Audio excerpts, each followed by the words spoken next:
Hey, welcome back to the James Show. It's News Talk 820 WBAP, now on FM at 93.3. Trump had a rally in the Bronx. And, man, you people are way too optimistic about this stuff. Look, it's great that he can pull thousands of people in the Bronx. Yes, I'm aware that is a hyper blue part of an already blue city in an already blue state. And, you know, the ability to go into what is perceived to be enemy territory and have that successful rally. Yes, that speaks well. You're still being ripped off. This guy should be doing this in swing states right now. You realize he should be doing this in like Wisconsin and Michigan and Pennsylvania. He's not doing it in the Bronx to prove a point. He's doing it in the Bronx because he is chained to New York while this trial is going on. And look, that's part of the plan. That's a feature for some people, not a flaw.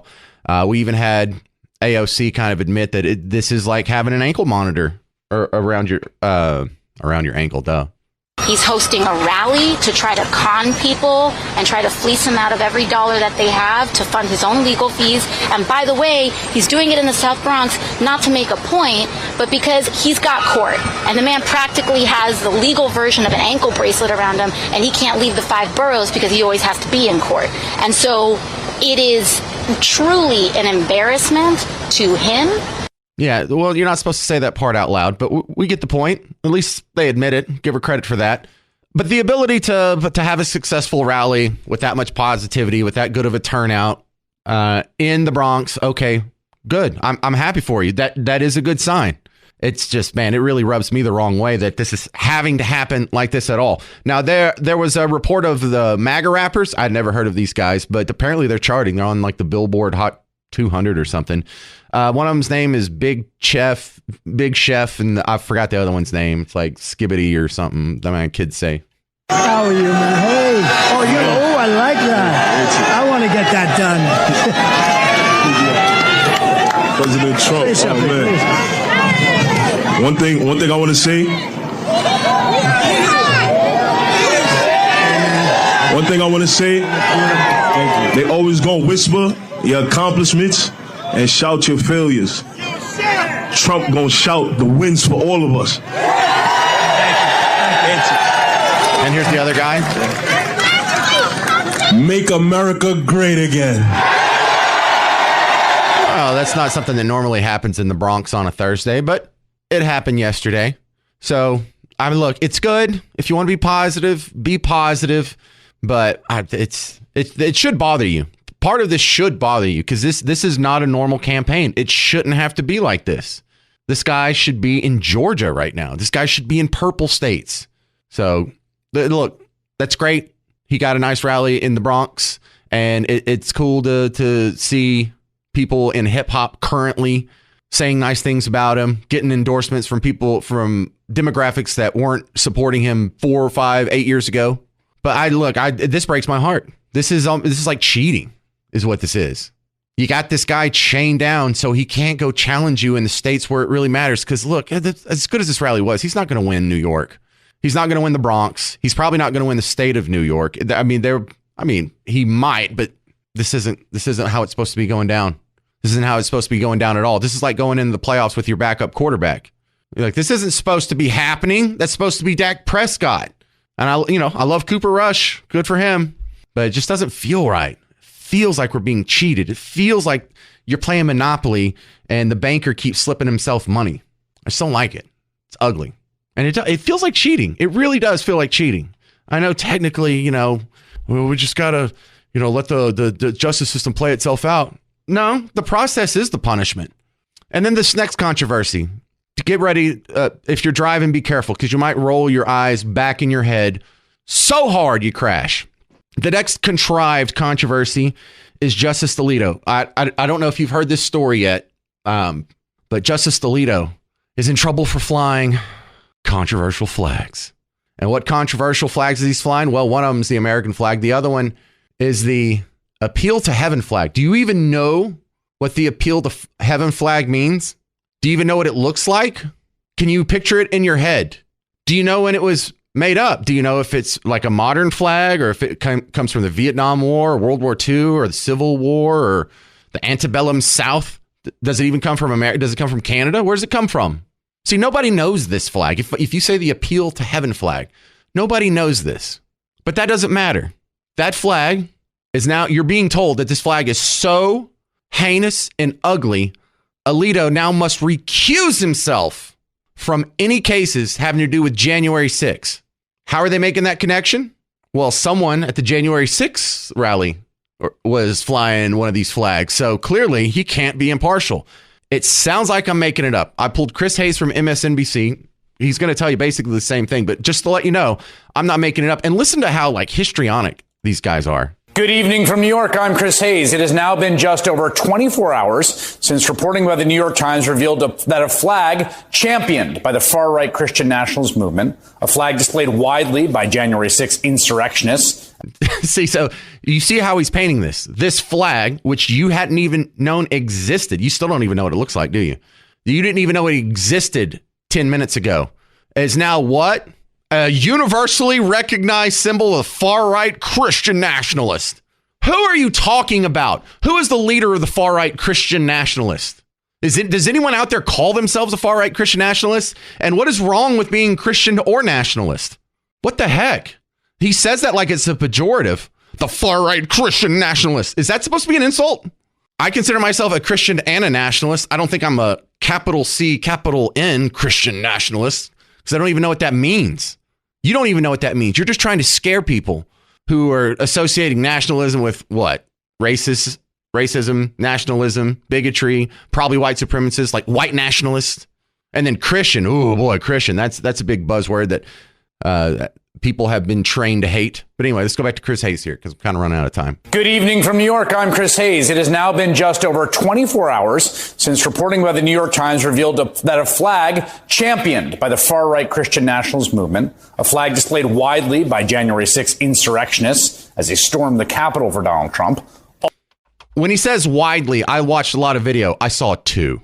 I saw more Texas flags. I saw just as many California flags. There was two of those. I saw a ton of American flags, ton of Trump flags, saw a couple of Gadsden flags, no Confederate flags. I mean, I think there were some there, but just when I was looking through it this morning, I didn't see it. Also flew all summer long last year over the beach house of Supreme Court Justice Samuel Alito. And of course, that news about that flag came just days after we learned that Alito's home in Virginia also displayed an upside down American flag in the weeks after the violent sacking of the Capitol. Another symbol adopted. Sacking of the Capitol. Like when William Wallace in Braveheart, when they sacked York. Remember when they did the big battering ram against the gates of the city walls? Yeah, that's what happened on January 6th. That's not a ridiculous, sensational hyperbole. And embraced by Trump's Stop the Seal supporters. In that case, Alito responded to questions from the Times with an emailed statement saying his wife, the wife, hoisted that inverted flag in a dispute with their liberal neighbors. Why? It doesn't say. But in the days since news of this second right-wing flag broke, there has been no response from Alito. No response from the court or its Chief Justice John Roberts, who now faces a growing chorus of voices calling for him to appear before Congress and explain the conduct of the members of his court. That is in addition to calls for Alito, at a minimum, to recuse himself from two hugely consequential January 6th related cases sitting before the Supreme Court over his explicit and obvious violations of regulations on judicial conduct. Okay, just now that you know it's real, you're going to hear the debate coming up next. I got some juicy little steak bites coming from CNN about some guy seriously, this is with a straight face saying that Alito is unfit to sit in the Supreme Court. He must recuse himself from these January 6th cases because he flew this flag that you still don't know what it looks like. You may be wondering, what is the deal? Why do they even care so much about Justice Alito's choice of flags? Well, the narrative on the Supreme Court changed under Donald Trump.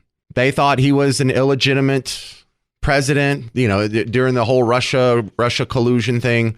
The case was made constantly that whenever Trump got to choose three different people, nominate three people to be on the court, well, since he was an illegitimate president, these are illegitimate nominations and court seats. And so they have changed their tune on the Supreme Court. They think the Supreme Court is now illegitimate. And they're a little freaked out, and they should be, because, one of the worst liberal nightmares possible came true. Roe versus Wade was overturned, and then the whole world fell apart. I mean, not really. It's just in their minds it did. And so how are they supposed to win these court cases? How are they supposed to do that? Because they were able to get so much done through the court. And when the court was on their side, when the court was, they used to pretend like it was balanced, but between Kennedy or Roberts or so many people defecting, it was probably slightly to the left there for a few years after Roberts got in. Heck, before Roberts got in. But they were able to do a lot of things that they couldn't do legislatively, or that they didn't want to do legislatively. Democrats would say, some of them would say that they were for gay marriage, but there was no real attempt to pass a bill. There was no good call for it. They didn't change the laws by going through Congress. They got the laws of all the states changed, not by going to the individual state houses. They got it from a Supreme Court decision. Gay marriage, law of the land, now forced on everybody. That's a powerful tool that they lost, that they wish they had back. And they're scared to death that it's going to continue to be used against them. Now, if you want to give everyone the benefit of the doubt, and in this case, I kind of do, I think most of the people, they want what's best for the world. They are genuinely think that they're pursuing policies that would make America a better place. So I don't think this is based on ill will, but this is turned into ill will. And so Justice Alito, in 2011, 2021, there's a photo of an American flag flying upside down in front of his house. And then there was the Appeal to Heaven flag flying at his vacation home and in New Jersey. Now, do you know what that means? Because you're supposed to already know that this is the scariest, most evil flag. This is right up there with the swastika, damn it. No, you don't know what it looks like. All right, it's just a white rectangle. It has a evergreen tree in it. It looks like a pine tree. And at the top, it says Appeal to Heaven. That's it. It doesn't have a swastika on it. Doesn't have a noose on it. Doesn't even have a bear on it. It doesn't have the Chiefs kicker on it. So there's nothing really controversial about the flag itself. Well, what's the background of the flag? Well, was that flown by the Klan when they were lynching people in the Jim Crow South? No. Well, was that carried into battle by Nathan Bedford Forrest, the Confederate general who started the Klan? No, the flag was commissioned by some evil bastard named George Washington. Yeah, we all hate that guy, don't we? That's a joke. Don't at me. Don't send me messages. That was a joke. He commissioned the flag to fly over frigates in the colonial navy during the Revolutionary War. That's what it comes from. It has no connection to bigotry. It has no connection to hate. It has no connection to the Klan or Nazis or apartheid. So why are they upset about it? Because they're looking for an excuse to get this guy to recuse himself in these January 6 cases. And you may go as far. I'm not sure if I want to go this far, but some people in the criticism are like, they know they can't win these cases without getting this guy kicked out or without forcing this guy to recuse himself. But you saw this in the works. After the 3 nominees came from Trump, all of a sudden, for the first time in your entire life, there was an outcry for some sort of code of ethics to be agreed to by the Supreme Court. Oh, really? That was never a problem when it was overwhelmingly left, and there was never a problem when it was slightly left. But now that it's slightly right, now it's a problem. Now we need a code of ethics. Yes. Well, the code of ethics is a thin veneer for someone to try and seize the power to get rid of Supreme Court justices, because the Constitution doesn't let you do that. There's not a process for it. You can't do it. Hadn't been done. So the code of ethics, okay, you can come up with the code of ethics, but who's going to enforce it? And what's the consequence going to be if you break these codes of ethics? Oh, see, this is all an excuse to try and get people either kicked off the court or make them recuse themselves in cases that are important. So don't be fooled like, oh, I'm just following the principles of the rules here. No, these rules are specifically, they were forced upon the Supreme Court by people griping about it long enough, just so you could do this, just so you could have this moment less than a year later. This is something that I predicted, and other people probably on this station predicted when they were coming up with this code of conduct or whatever a few years ago. And it came true. All right, here, let's go to CNN. I don't know the name of this guy. I've never seen him before. Just some bald fella. Last year, 2023, the Supreme Court put out a code of conduct, but there's no enforcement mechanism. There's no way the public can sort of bring a suit or raise a claim against a justice like you can against a lower court justice, a lower court judge. And by the way, that's a feature, not a flaw. See, the second you do have ways that you could punish Supreme Court justices, then they're not impartial anymore. See, your complaint is that they're not being impartial. We need to be able to do something about these guys not being impartial. But if they're going to be beholden to angry congressmen or angry calls from either side of the political aisle, well, then they're not allowed to be impartial anymore now, are they? That's the point of the lifetime appointment. That's the whole point of there's not being an impeachment process. It's the whole point of there not being rules by which they can be vacated from their seats, because those rules would be exploited for political purpose, and you damn well know it, and both sides would do it. The language right here is a justice should disqualify himself or herself in a proceeding in which the justice's impartiality might reasonably be questioned. Now, this has nothing to do with the specifics of the flag. And I think I will agree with my friend Scott eventually here about a flag from the American Revolution. OK, that's a great thing. But right now it has political significance. You can't deny that there's a meaning assigned to that flag. And hold on. And at the time that this was flying over the justice's house, the court was considering whether to take on January 6th cases. Now, whether you like the flag or not, the question is, might the justice's impartiality reasonably be questioned, leading to recusal? And of course it does. Just look at the symbol. Of course it does. Yeah, you don't see any connection, but they're telling you, of course there's a connection. And Scott, I don't know who he is, but he was the lone right-winger in the panel of 4 lefties. He was the only one defending Alito and not pretending like this flag thing is the biggest deal ever. The word reasonably is doing a lot of work here. In my opinion, no reasonable person would conclude that Sam Alito is somehow compromised because he's flying a flag that was commissioned by George Washington himself. 98% of people who were outraged about this today didn't even know it existed 12 hours ago. Yes, but no, this is a horrible symbol that puts them beyond the pale, and we can't trust him to hear cases. Of course he can't be impartial. He had a flag that somebody at the January 6th rally had. Well, there's a lot of people that had flags at the January 6th rally. And if Sonia Sotomayor flies an LGBT rainbow flag outside her office, does she still get to sit in on those cases? If they've expressed a pre-existing bias on those issues, which they did in their confirmation hearings, they still got to sit in those cases. No, there's nothing wrong with the flag. You guys are pretending to be upset so you can try and get him kicked off the court for these court cases. That's it. Period. Point blank. End of story. And I think this is going to go away really fast because I don't think there's enough dumb people in this country to fall for it. 800-288-WBAP, 800-288-9227. This is The James Show. News Talk 820 WBAP, now on FM at 93.3.